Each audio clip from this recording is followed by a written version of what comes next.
लड़कियों के एक विद्यालय में आई नई अध्यापिका बहुत खूबसूरत थी। बस उम्र थोड़ी अधिक हो रही थी, लेकिन उसने अभी तक शादी नहीं की थी। सभी छात्राएं उसे देखकर तरह तरह के अनुमान लगाया करती थी। एक दिन किसी कार्यक्रम के दौरान जब छात्राएं उसके इर्द गिर्द खड़ी थी, तो एक छात्रा ने बातों बातों में ही उससे पूछ लिया कि मैडम, आपने अभी तक शादी क्यों नहीं की? अध्यापिका ने कहा, पहले एक कहानी सुनाती हूँ। एक महिला को बेटे होने की लालच में लगातार 5 बेटियां ही पैदा होती रही। जब 6वीं बार वह गर्भवती हुई तो पति ने उसको धमकी दी कि अगर इस बार भी बेटी हुई तो उस बेटी को बाहर किसी सड़क या चौक पर फेंकाऊंगा। महिला अकेले में रोती हुई भगवान से प्रार्थना करने लगी, क्योंकि यह उसके वश की बात नहीं थी कि अपनी इच्छानुसार बेटा पैदा कर देती। इस बार भी बेटी ही पैदा हुई। पति ने नवजात बेटी को उठाया और रात के अंधेरे में शहर के बीचों बीच चौक पर रखाया। माँ पूरी रात उस नन्ही सी जान के लिए रो रो कर दुआ करती रही। दूसरे दिन सुबह पिता जब चौक पर बेटी को देखने पहुंचा तो देखा कि बच्ची वहीं पड़ी है। उसे जीवित रखने के लिए बाप बेटी को वापस घर लाया, लेकिन दूसरी रात फिर बेटी को उसी चौक पर रखाया। रोज यही होता रहा।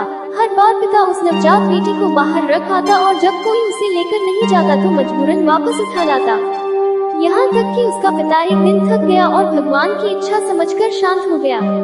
फिर 1 वर्ष बाद माँ जब फिर से गर्भवती हुई तो इस बार उनको बेटा हुआ, लेकिन कुछ ही दिन बाद ही 6 बेटियों में से एक बेटी की मौत हो गई। यहाँ तक कि माँ 5 बार गर्भवती हुई और हर बार बेटे ही हुए, लेकिन हर बार उसकी बेटियों में से एक बेटी इस दुनिया से चली जाती।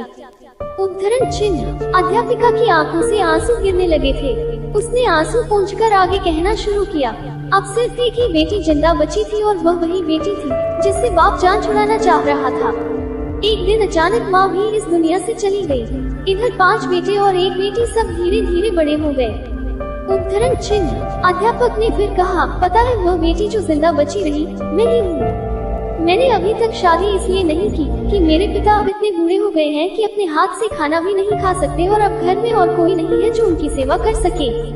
बस मैं ही उनकी सेवा और देखभाल किया करती हूँ। जिन बेटों के लिए पिताजी परेशान थे, वो 5 बेटे अपनी अपनी पत्नियों और बच्चों के साथ अलग रहते हैं। बस कभी कभी आकर पिता का हालचाल पूछ जाते हैं। वह थोड़ा मुस्कुराई, फिर बोली, मेरे पिताजी अब हर दिन शर्मिंदगी के साथ रो रो कर मुझसे कहा करते हैं, मेरी प्यारी बेटी, जो कुछ मैंने बचपन में तेरे साथ किया उसके लिए मुझे माफ कर देना। ऐसी होती है लड़कियाँ। कहानी अच्छी लगे तो कमेंट जरूर करें। स्माइल।